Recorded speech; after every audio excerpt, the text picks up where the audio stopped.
Greetings. This is the ancient one. Early March. Overcast as a front coming in. Still in the 70s, the weather, shirt sleeve weather. We are blessed. Last week we had terrific weather. Got up to 80, a record on one day. So here I am at the local muni, panning around here. So I'm going to post a video which I'm entitling What I've Learned. Well, I didn't get that old without learning some things, and I like to share. So this is my YouTube post for today, What I've Learned. This is just some latest, and I'm field testing everything, make sure it works. So I'm trying to make the game easier, simpler. So I've broken it down into two segments. The T-ball, long ball, I call that the advancement shots. So we have a football-sized field out there. You can see that fairway. It's about 50 yards wide, and this is number 9 coming in.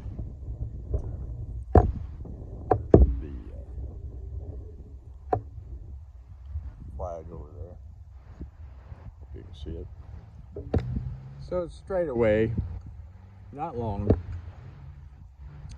But then we advance it, even if it's just 200 yards, I would have less than 150 in. I like to get with it about 100, but then we call this the approach game. Well, guess what? That's where we make our money. And it's so evident. Plus the Bay Hill Arnie tournament. Scotty Scheffler won it. Putting, chipping. He's got a great tee-ball, but he was in trouble a lot, but he was able to get it up and down. So that area from 150 in, certainly within 100, I call it the approach part of the game. Now, if you're liking it to chess, many of you play chess. Chess, my son, he was an internationally rated chess player. He placed 4th in the world at Philadelphia. There are 2,000 competitors. Me, I know how to play chess, but I don't have the patience to sit there hour after hour. But golf, I'm outside, I'm moving, I'm enjoying the athleticism. So how is it like chess? Well, you have a board with pawns. There's 2 lines of pawns to start with. And Robert, I think his favorite was, it rings in my brain, the Queen's Gambit. Now, what that is, I don't know. But he had other favorites. So you advance your men, you get the pawns out there. Then the end game, and that's what we want to do in golf, is get it in that 4 1/4 inch hole for a nice score and a very efficient, lowest strokes possible. Well, chess, you're mating the king. That means you got him blocked in, he has nowhere to go. So, chessmate, you win. So, very satisfying to win. Very satisfying to be efficient. So that's what I'm all about. Then another breakdown of our body. This club is a tool. It's a forged gap wedge, 52 degree, one of my favorite. It's a nice long hosel. A lot of things I like about this. It was made in the USA, Tennessee. So it's all about feel and having a repeating swing. But how do we get that? Well, I look at there's short game which I say requires stability. We don't want a lot of movement. I'm standing here on two legs, which if you ever try to sit on a two-legged stool, it doesn't work too good. So we have movement. Even a little bit of movement will ruin the center of your swing. Now our center is our spine. That's the way my body's made. And this runs right down the middle. So stability, I'll show you how to get stability. It really works amazingly well. I just played golf Wednesday. Probably won't play this week because it's raining all week. Played with Brian, very good player. He's a 60-year-old kid. Hits it a mile, me not so much.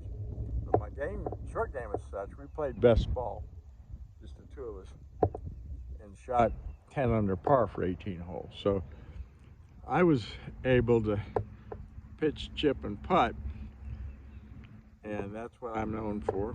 And that's what I start out teaching my students, and then evolves into the full shot. But really the chip putt is just a microcosm of the full swing.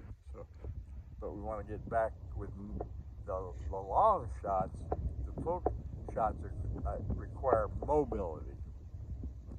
Short game, putting, stability. Long game, driver, fairway woods, hybrids, requires mobility. But how do we have mobility without going all over the place? So I'll expand on that a little bit. So taking a look at stability, this is a routine I go through each time.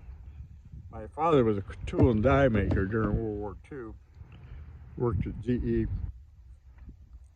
and he made war equipment that there were tolerances in the thousands, I understand. Golf, we don't have to be that exact. We can do thousands of different tasks, but we want to be golf specific. So how do we get very locked in and stable?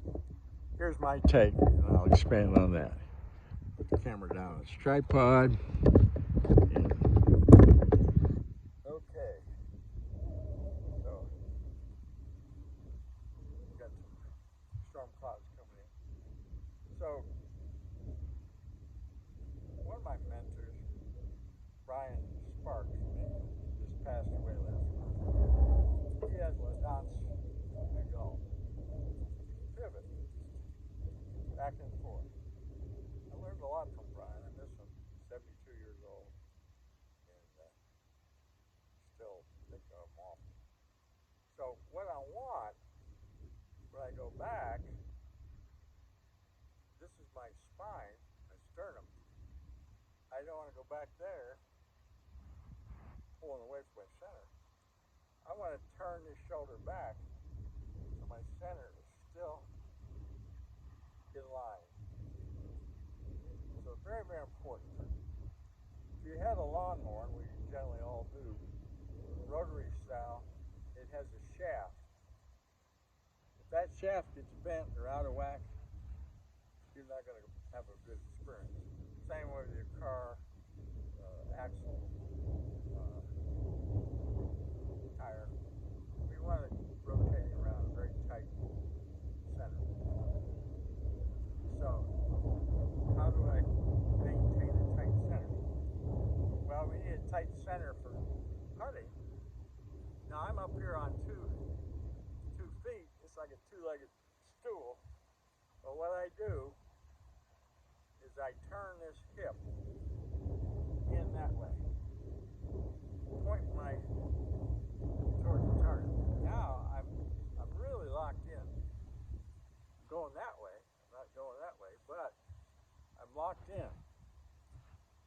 I'm very smooth. So I set the hip. Now the second thing I do is set my shoulder. Now this shoulder is a floating joint. I can easily move it out 5 inches. This is my left hand. Without having the fork. See it moving out there?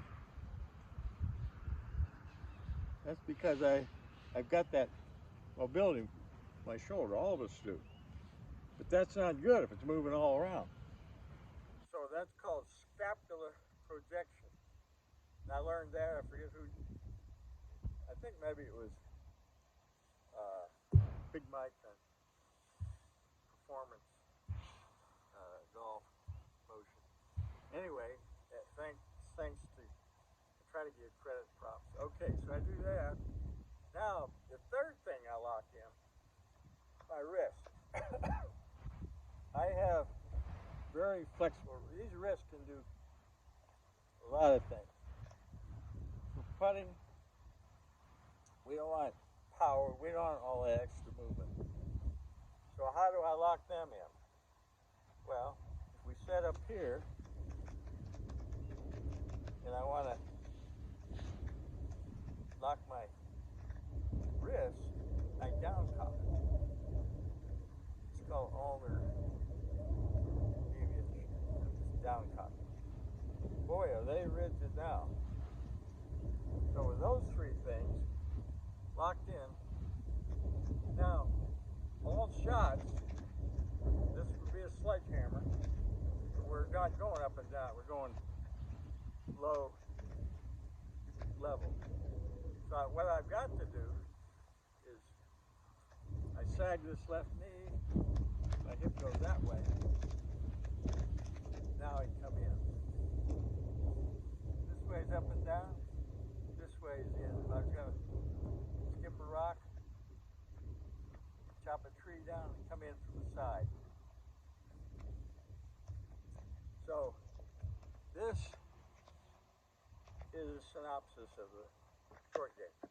Now I'll do the long game on another video. I feel rain, little